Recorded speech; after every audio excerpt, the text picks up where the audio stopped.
경북 의성에서 시작된 산불은 안동, 청송, 영양, 영도까지 확산되었고 경남 산청, 김해, 그리고 우리와 가까운 월주에서도 산불이 발생해서 장장 열흘 동안 진화되지 못한 채 계속 불타면서 안 그래도 뒤숭숭한 국내 정치 상황과 맞물려 많은 국민들은 가슴을 조이면서 지켜봐야만 했습니다. 이번 산불로 목숨을 잃은 분들은 모두 30명, 부상을 당한 분들도 45명에 이르고요. 산불 피해 면적은 482제곱미터라고 합니다. 482제곱미터라고 말하면 감이 잡히질 않으시죠? 울산광역시 총 면적이 1063제곱미터라고 하니까 울산광역시의 45%, 약 절반가량이 불에 탔다고 보시면 되겠습니다. 전문가들에 따르면 우리나라의 산림은 마치 불에 잘 타는 연료가 쌓여있는 창고와 같다고 합니다. 낙엽이 켜켜이 쌓여있을 뿐만 아니라 나무들만 빽빽하게 들어서 있고 이거를 관리할 도로, 임도, 임산도로라고 하는데 이 임도가 없기 때문에 산불이 발생하게 되면 헬기에만 의존해야 한다거나 아니면 사람이 일일이 걸어서 접근할 수밖에 없다는 겁니다. 그래서 일단 산불이 발생하게 되면 진화하는 게 어렵고 그 피해가 엄청나게 커질 수밖에 없다고 말합니다. 이런 엄청난 피해를 안겨준 산불, 어떻게 시작이 됐습니까? 한 사람의 아주 작은 부주의로부터 시작됐습니다. 조상의 묘를 정리하고 나서 불을 피웠다거나 집 근처에서 쓰레기를 태운 사람 때문입니다. 본인들은 아주 사소한 일이라고 생각했을지 모르겠지만 공동체의 안전을 생각하는 사람이었다면 절대로 그런 일을 해서는 안 되었습니다. 이렇게 산불로 훼손된 숲이 복원되려면 30년이 걸린다고 합니다. 토양이 원상대로 돌아오는 데는 100년이나 걸린다고 합니다. 한두 사람의 부주의가 너무 큰 피해를 가져온 것입니다. 산불을 낸 사람들은 넘어서는 안 될 선을 넘은 것입니다. 우리가 사는 부산 사상구에서 3번씩이나 국회의원에 당선되었고 국회에서도 활발하게 의정활동을 펼쳤던 장제원 의원. 갑자기 숨졌다는 소식을 듣고 아마 충격받은 분들이 많을 겁니다. 얼마 전에 그가 동서대학교 부총장으로 활동하던 10여 년 전에 그의 여비소와 불미스러운 일이 있었다라고 하는 뉴스가 났을 때 장 의원은 전혀 사실이 아니라고 부인했었습니다. 그러나 최근 피해자 측에서 동영상 자료를 공개하고 기자회견을 통해서 사건의 전모를 밝히겠다라고 예고를 하자 스스로 극단적인 선택을 한 것으로 보입니다. 장제원 의원의 부친은 고 장성만 전 국회 부의장이신데 이분은 목사님이면서 부산 동서대학교의 설립자이기도 하셨습니다. 비서에게 부끄러운 행동을 한 것이나 자살로 생을 마감한 것은 그리스도인으로서 넘어서는 안 될 선을 넘은 행위였습니다. 의대 정원을 늘리겠다고 하는 정부의 방침에 반발해서 작년 2월부터 등록을 거부한 학교를 떠났던 각 대학의 의대생들이 대부분 학교로 돌아왔다고 합니다. 그나마 다행이긴 하지만 도대체 그들은 1년 동안 학교를 떠나서 무엇을 했고 그동안 무엇을 얻었는지 궁금합니다. 학생의 본분은 공부하는 게 아닙니까? 공부하면서 자기들 주장을 펼치는 것은 불가능했던 것일까요? 그들의 선비격인 전공의들이 먼저 의료 현장을 버리고 떠난 후에 그들에게 휴학을 하도록 압력을 넣었기 때문이었는지는 모르겠지만 그들 또한 넘어서는 안 될 선을 넘은 사람들이었습니다. 주위를 둘러보면 이처럼 넘어서는 안 될 선을 넘은 사람들이 많이 있는데 선을 넘은 그들만 피해를 당하는 게 아니라 온 국민이 그들로 인해서 피해를 당할 수밖에 없습니다. 오늘은 예수님의 십자가 고난의 길에서 볼 수 있었던 선을 넘은 사람들의 이야기를 살펴보려고 합니다. 제자들과 함께 마지막 저녁 식사를 마치신 예수님은 감난산 겟세마네 동산으로 이동해서 기도를 하셨는데 가룟 유다를 앞세우고 손에는 칼과 몽둥이를 든 채 그곳을 덮친 성전 경비병들에 의해서 체포를 당해 대제사장에게로 끌려갔고 그 밤중에 모인 사내들인 공회는 예수님에게 신성을 모독했다는 이유로 사형을 선고했으며 새벽에 예수님을 끌고 빌라도에게로 갔습니다. 예수님을 신문한 빌라도 총독은 예수님에게 죄가 없으며 다만 대제사장들의 시기로 고발당했다고 하는 사실을 간파하게 됐는데 오늘 본문은 빌라도 총독이 몰려든 백성들 앞에서 죄가 없으신 예수님을 풀어주려고 안간힘을 쓰는 내용입니다. 우리 마가복음 15장 6절에서 10절까지 말씀 함께 읽겠습니다. 시작. 명절이 되면 백성들이 요구하는 대로 죄수 한 사람을 놓아주는 전례가 있더니 밀란을 꾸미고 그 밀란 중에 살인하고 체포된 자 중에 바라바라 하는 자가 있는지라. 무리가 나가서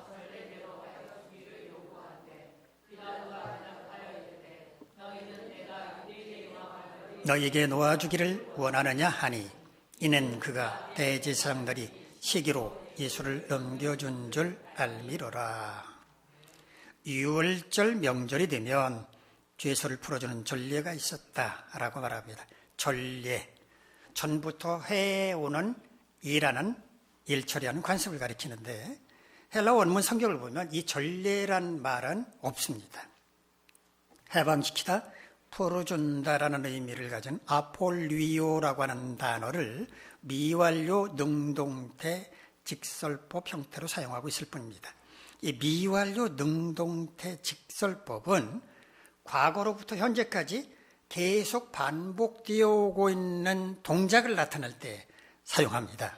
그러니까 유월절 명절이 되면 죄수 한 사람을 풀어주는 일을 과거로부터 계속해 오고 있었다라는 의미입니다.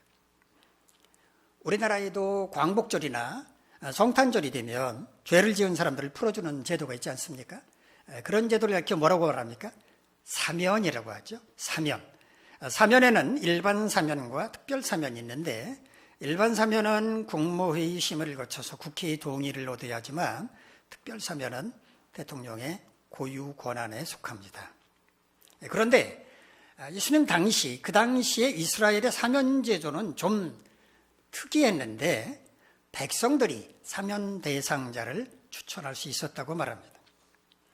나라를 이끌어가는 지도자가 사면할 죄수를 결정하는 게 아니고 백성들이 특정한 죄수, 이 사람을 풀어주십시오라고 요구할 수 있었다라는 말입니다.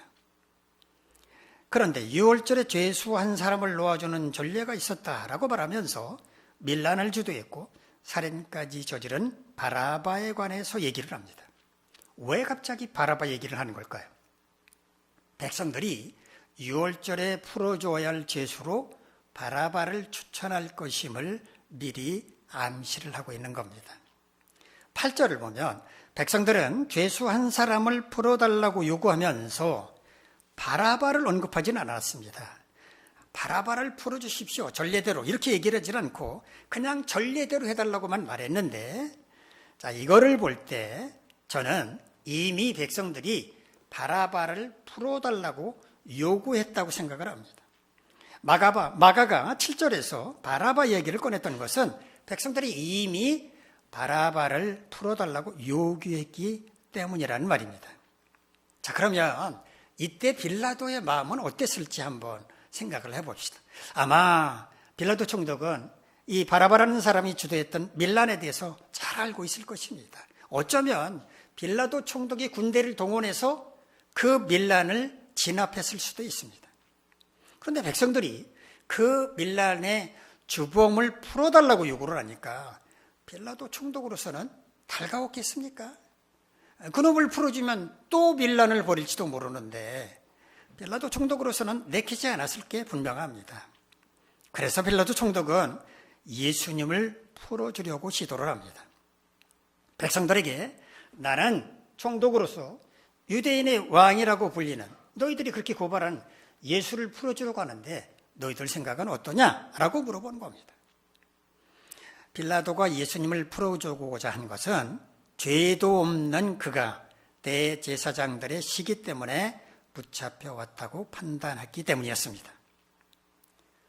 예수님을 풀어주는 게 어떠냐는 빌라도 총독의 제안에 백성들은 과연 어떤 반응을 보여주었는지 우리 마가복음 15장 11절로 15절까지 말씀 함께 읽겠습니다. 시작. 그러나 대제사장들이 무리를 충동하여 도리어 바라바를 놓아달라 하게 하니 빌라도가 또 대답하여 이르되 그러면 너희가 유대인의 왕이라 하는 일을 내가 어떻게 하랴.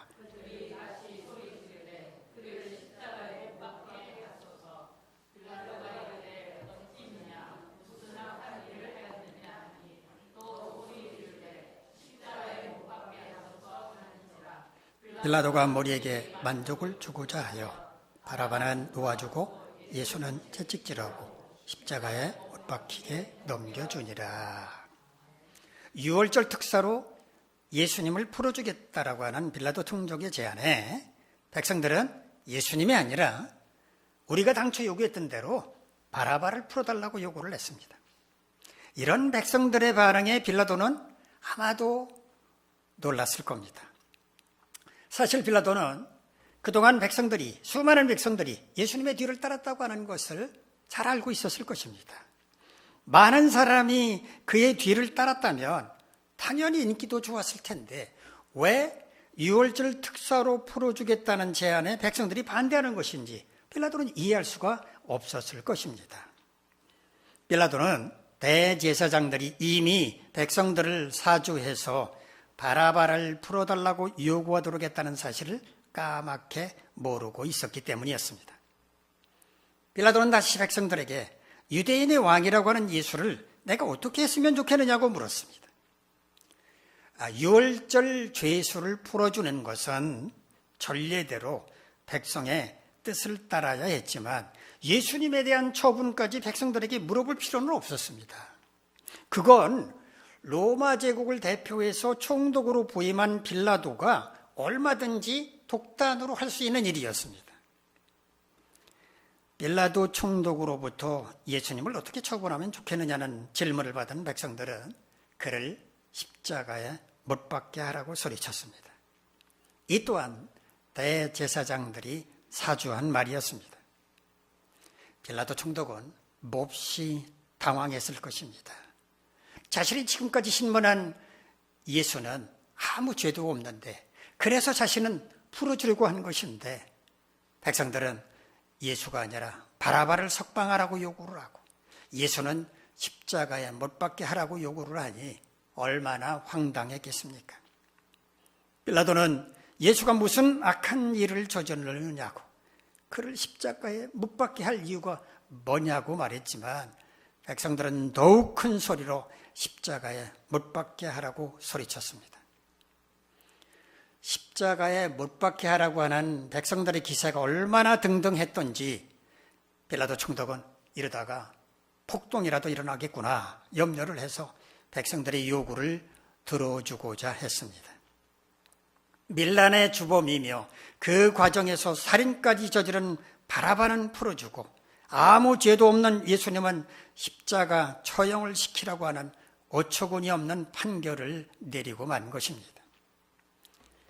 어처구니라고 하는 말은 본래 맷돌에 손잡이를 가리킨다고 하죠. 맷돌에 손잡이가 없으니까 어떻게 맷돌을 돌리겠습니까? 이런 난감한 상황을 가리켜서 어처구니가 없다라고 말합니다.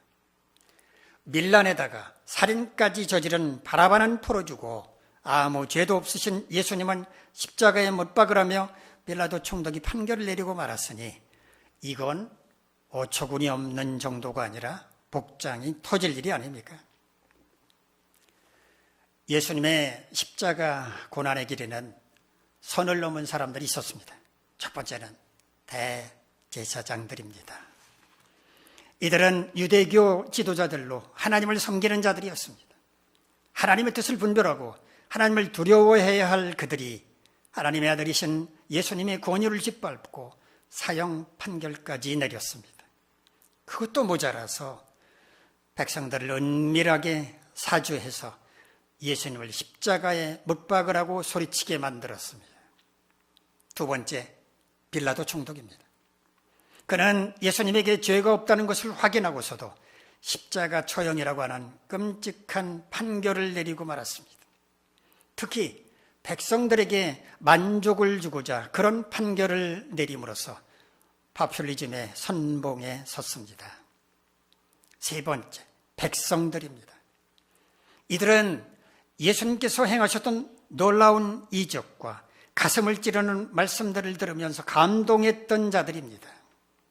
저분이야말로 로마 제국의 압제로부터 나라를 구할 지도자라고 하는 그들만의 희망을 품었다가 그게 아니라고 하는 것을 깨닫고는 차라리 밀란의 주범이었던 바라바가 낫겠다며 돌아선 자들, 대제사장의 달콤한 속삭임에 넘어가 예수님을 십자가에 못 박게 하라고 소리쳤던 새털보다도 더 가벼운 경박한 자들이었습니다. 이 세 부류의 사람들은 넘어서는 안 될 선을 넘었고 하나님의 뜻을 이루는 선한 도구가 아니라 악한 뜻을 이루는 도구가 되었으며 하나님의 심판을 받아야 할 대상으로 전락하고 말았습니다. 하나님은 오늘 본문의 말씀을 통해 우리에게 선을 넘지 않는 삶을 살라고 말씀을 하십니다. 우리는 어떻게 선을 넘지 않는 삶을 살 수 있을까요? 첫째, 우리가 지켜야 할 선이 무엇인지 분명하게 알고 그것을 마음에 깊이 새기고 살아야 합니다. 우리가 지켜야 할 선이 뭘까요? 우리가 사람답게 살기 위해 반드시 준수해야만 하는 마지막 경계선이라고 말할 수 있습니다. 인간으로서 부끄러움이 없이 살려면 도덕과 윤리를 지켜야 하고 하나님의 자녀답게 살려면 하나님의 말씀을 따라야 하며 나라의 안녕과 질서 유지, 국민의 생명과 재산을 안전하게 보호하려면 헌법과 법률을 지켜야만 하는데 바로 이러한 것들이 우리가 지켜야 할 선입니다. 고리를 달리는 자동차는 정해진 차선을 지켜야 합니다. 만약에 차선을 지키지 않는다면 어떤 일이 일어날까요? 교통사고가 발생할 것입니다. 차선을 지키지 않음으로써 교통사고가 발생하게 되면 자기 혼자만 피해를 봅니까? 아닙니다. 애먼 다른 사람도 피해를 당할 수 있습니다. 그래서 자동차를 운전할 때는 반드시 차선을 지켜야 하는 겁니다. 우리는 각자가 지켜야 할 선을 지켜야 합니다. 대통령도, 국무위원도, 국회의원도, 검사나 판사도, 그리고 국민도 지켜야 할 선에서 벗어나지 말아야 합니다. 자기 마음에 들지 않는다면서 선을 넘는 행동을 한다면 이 나라는 혼란에 빠지고 말 것이기 때문입니다. 성도가 지도자를 존중하지 않고 무시한다면 그 교회가 제대로 유지될 수 있겠습니까? 사사건건 목사가 하는 일에 반기를 들고 목사의 마음을 불편하게 만든다면 그 목사가 어떻게 목양에 전념할 수 있겠습니까? 성도는 성도가 지켜야 할 선을 지키고 목사는 목사로서 선을 지킬 때 교회다운 교회가 될 수 있습니다. 성도든 목사든 하나님의 말씀이라고 하는 선을 지켜야 하는 겁니다. 일터에서는 주인과 종이 각각 선을 지켜야만 합니다.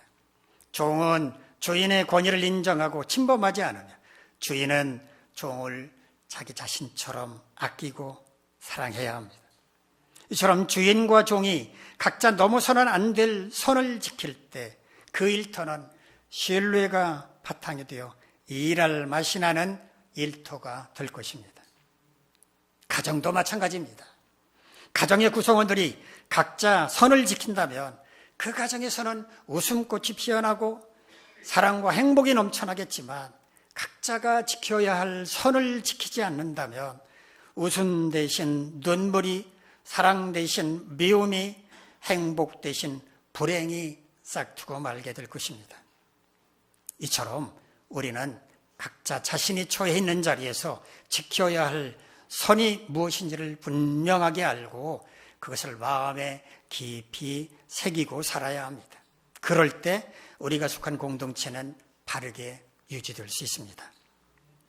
두 번째, 우리에게 넘어서는 안 될 선을 정해주신 하나님, 그리고 국가나 단체나 위에 있는 권세를 두려워해야 합니다. 예수님 당시에만 선을 넘은 사람들이 있었을 뿐 오늘날에는 그런 사람들이 없다고 생각을 하십니까? 그런 세상이라면 얼마나 좋겠습니까만 지금은 더 많은 사람이 선을 넘는 걸 우리는 지켜보고 살아갑니다. 세상이 왜 이런 거냐고 불평하는 이유가 뭐겠습니까? 선을 넘는 사람들이 많기 때문입니다. 그러면 선을 넘는 사람들은 자신이 지켜야 할 선이 뭔지 몰라서 그렇게 행동하는 것이라고 생각을 하십니까? 저는 그렇게 생각하지 않습니다. 물론 그런 사람이 전혀 없다고 말할 수는 없겠지만 대부분은 알면서도 선을 넘는 행동을 한다고 생각을 합니다. 누가복음 12장 47절로 48절을 보면 이런 말씀이 있습니다. 주인의 뜻을 알고도 준비하지 아니하고 그 뜻대로 행하지 아니한 종은 많이 맞을 것이요 알지 못하고 맞을 일을 행한 종은 적게 맞으리라. 주인의 뜻과 다르게 행동한 두 종을 예로 들고 있는데 한 종은 주인의 뜻이 뭔지 알면서도 주인의 뜻과 다르게 행동을 했고 다른 한 종은 주인의 뜻이 뭔지 몰라서 주인의 뜻과 다르게 행동을 했을 때 두 종에 대한 처벌은 다를 것이라고 말씀하신 겁니다. 몰라서 그랬다면 정상을 참작해서 적은 벌을 받게 될 것이지만 알면서도 그랬다면 큰 벌을 받게 될 것이라고 말씀한 겁니다. 하나님을 두려워하는 마음이 없는 사람이 하나님의 말씀을 지키는데 목숨을 걸까요? 그럴 사람은 아마 없을 겁니다. 종교의 원리로 국가를 통치하는 이슬람 국가라면 정해진 기도 시간, 하루에 5차례라고 하죠. 예배 시간 철저하게 지키려고 할 것입니다.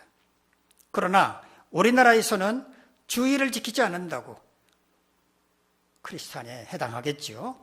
크리스찬이 주의를 지키지 않는다고 또 새벽기도에 참석하지 않는다고 처벌을 받습니까? 그런 일은 없습니다. 오로지 우리의 자율에 맡겨져 있으니까 우리의 신앙은 미지근하고 나태할 수밖에 없는 겁니다.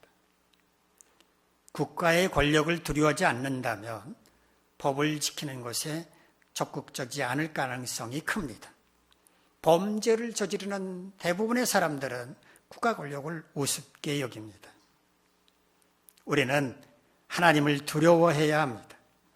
입으로는 하나님께서 지금도 우리를 지켜보고 계신다고 말하면서도 그 하나님을 두려워하지 않는다면 말과 행동이 맞지 않은 것 아닙니까? 하나님은 두려워해야 할 분입니다. 그리고 하나님께서 넘지 말라고 명령하신 선은 생명과도 같이 철저하게 지켜야만 합니다. 마찬가지로 국가가 정한 법, 단체가 정한 원칙도 지켜야 합니다.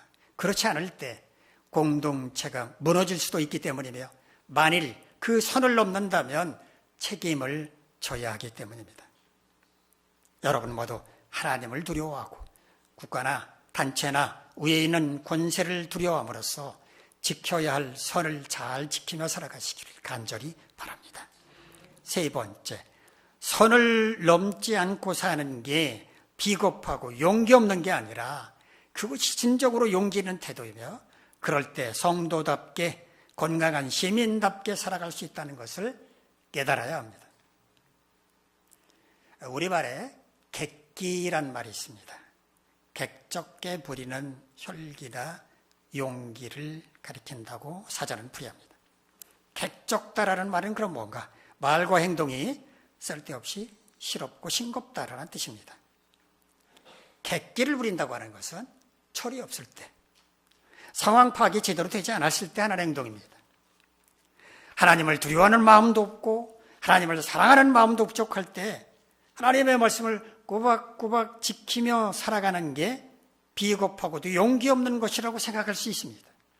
그래서 보란 듯이 하나님의 말씀에서 엇나가는 행동을 한다거나 그게 마치 용기 있는 행동이라도 되는 것처럼 행동을 합니다. 객기를 부리는 것입니다. 이런 걸 보고 치기스럽다라고 말합니다. 어린아이처럼 유치하다는 뜻입니다.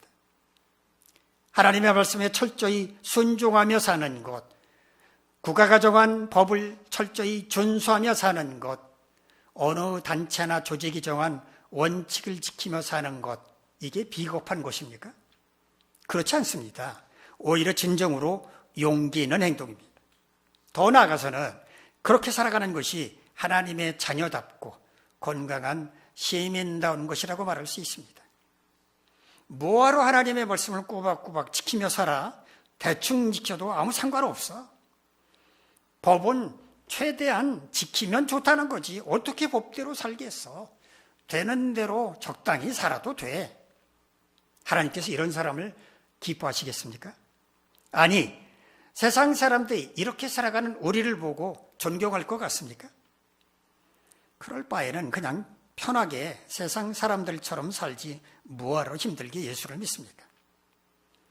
진정한 용기는 자신을 내려놓고 하나님의 뜻을 따르는 것, 국가가 정한 법과 질서를 지키며 살아가는 것입니다.